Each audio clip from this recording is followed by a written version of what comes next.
KPCC general സെക്രട്ടറിയും കോഴിക്കോട്ടെ കോൺഗ്രസിൻ്റെ മേയർ സ്ഥാനാർത്ഥിയുമായിരുന്ന PM നിയാസിൻ്റെ തോൽവിയുമായി ബന്ധപ്പെട്ട് വലിയ വിഷയങ്ങൾ കോഴിക്കോട്ടെ കോൺഗ്രസിൽ ഉടലെടുത്തിരിക്കുകയാണ്.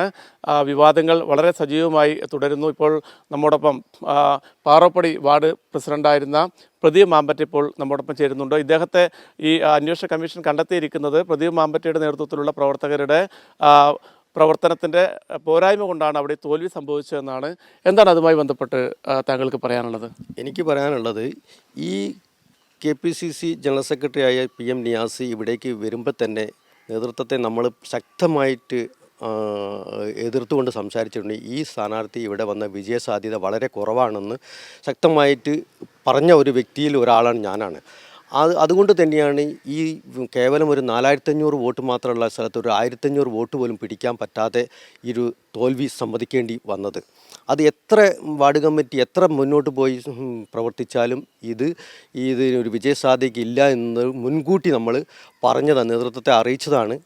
അതുകൊണ്ട് തന്നെയാണ് ഇവിടെ തോൽവി ഉണ്ടാകാൻ കാരണം. അല്ലാതെ പ്രവർത്തകരുടെ മേലിൽ ഈ ഒരു ആരോപണം കെട്ടിവെക്കുന്നതിൽ ഒരർത്ഥവുമില്ല എന്നാണ് വാർഡ് പ്രസിഡന്റ് ആയിരുന്ന എനിക്ക് പറയാനുള്ളത്. ഇപ്പോൾ താങ്കൾ വാർഡ് പ്രസിഡന്റ് സ്ഥാനം രാജിവെച്ചു, പക്ഷേ DCC നേതൃത്വം പറഞ്ഞത് താങ്കളെ പുറത്താക്കിയെന്നാണ്. അയ്യോ, അത് ശുദ്ധ അസംബന്ധമാണ്. അത് ഞാൻ വാർഡ് കമ്മിറ്റി തിരഞ്ഞെടുപ്പ് കമ്മിറ്റി പിരിച്ചുവിടുന്ന സമയത്ത് ഞാൻ സ്വമേധയാ ഒഴിഞ്ഞു പോരുകയാണുണ്ടായത്. എൻ്റെ കൂടെ 10-26 പേരും ഈ വാർഡ് കമ്മിറ്റിയിൽ നിന്ന് പിളർപ്പിൽ നിന്ന് പുറത്തേക്ക് വന്നിട്ടുണ്ട്. ഇപ്പോൾ വാർഡ് കമ്മിറ്റി ഈ കോൺഗ്രസിൻ്റെ 12ാം വാർഡ് കമ്മിറ്റി പിളർപ്പിലേക്ക് പോകുന്ന ഒരു അവസ്ഥയിലാണ് ഇപ്പം അവിടെ ഉള്ളത്. കഴിഞ്ഞ കുറച്ച് ദിവസങ്ങളായി അവിടെ ഭയങ്കര പ്രശ്നങ്ങൾ നടക്കുകയാണ്. അവിടെ KPCCയുടെ ഈ ജനറൽ സെക്രട്ടറി വന്നിട്ട് വാർഡ് കമ്മിറ്റി നിയന്ത്രിക്കുകയും ഇപ്പോൾ തോൽവി ഏറ്റുവാങ്ങിയ ഈ ജനറൽ സെക്രട്ടറി ഈ വാർഡ് കമ്മിറ്റിയെ വീണ്ടും പുനരുദ്ധരിക്കാൻ കഴിയുമെന്ന് എനിക്ക് തോന്നുന്നില്ല. അദ്ദേഹത്തിൻ്റെ ഈ ഇടപെടലുകൾ വാർഡ് കമ്മിറ്റിയിലെ ചിലർക്ക് അസ്വസ്ഥത നേരിടുന്നുണ്ട്. നിങ്ങളുടെ കൂടെ കുറേ പേര് രാജിവെച്ചിട്ടുണ്ടോ?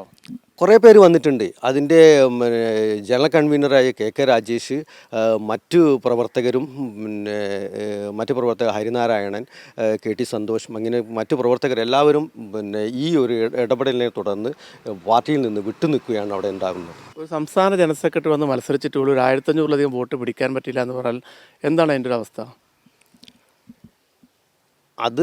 അതിനെപ്പറ്റി പറയുകയാണെങ്കിൽ പുറത്തു നിന്നുള്ള ഒരു സ്ഥാനാർത്ഥി വന്നതുകൊണ്ട് മാത്രമാണ് ഈ ഒരു വിജയസാധ്യത വളരെ ഇല്ലാതായിപ്പോയത്. നിങ്ങളെയൊക്കെ ബലിയാടാക്കി എന്നുള്ളൊരു തോന്നലുണ്ടോ? ഞങ്ങളെ സാധാരണ പ്രവർത്തകരുടെ മേലേക്ക് ഈ പരാജയം കെട്ടിവെക്കുന്ന ഈ പ്രവണത അവസാനിപ്പിക്കണം എന്നാണ് എനിക്ക് പറയാനുള്ളത്. ഇപ്പം എന്താ നിങ്ങളിപ്പോൾ ഈ രാജിവെച്ചവരുടെ ഒരു ഭാവി പ്രവർത്തനം എന്താണ്? ഭാവി പ്രവർത്തനം KPCC നേതൃത്വത്തെ ഇത് ശക്തമായിട്ട് ഈ കാര്യങ്ങൾ പറഞ്ഞ് മനസ്സിലാക്കി കൊടുക്കുക. ഇത് വാർഡിൻ്റെ പ്രവർത്തനം സാധാരണ നിലയിൽ കൊണ്ടുപോവുക എന്നതാണ് നമ്മുടെ ലക്ഷ്യം. എന്തായാലും ശക്തമായി തന്നെ മുന്നോട്ട് പോകാൻ തന്നെയാണ് ഈ പ്രാദേശിക പ്രവർത്തകരുടെ തീരുമാനം. PM നിയാസിൻ്റെ തോൽവി ഒരു കാരണവശാലും അതിൻ്റെ ഉത്തരവാദിത്തം തങ്ങൾക്കല്ല, അത് DCCക്കും അവിടെ സ്ഥാനാർത്ഥി അടിച്ചേൽപ്പിച്ച സംസ്ഥാന നേതൃത്വത്തിനുമാണെന്നാണ് ഇവർ പറയുന്നത്. കോഴിക്കോട് നിന്നും PV കുട്ടൻ.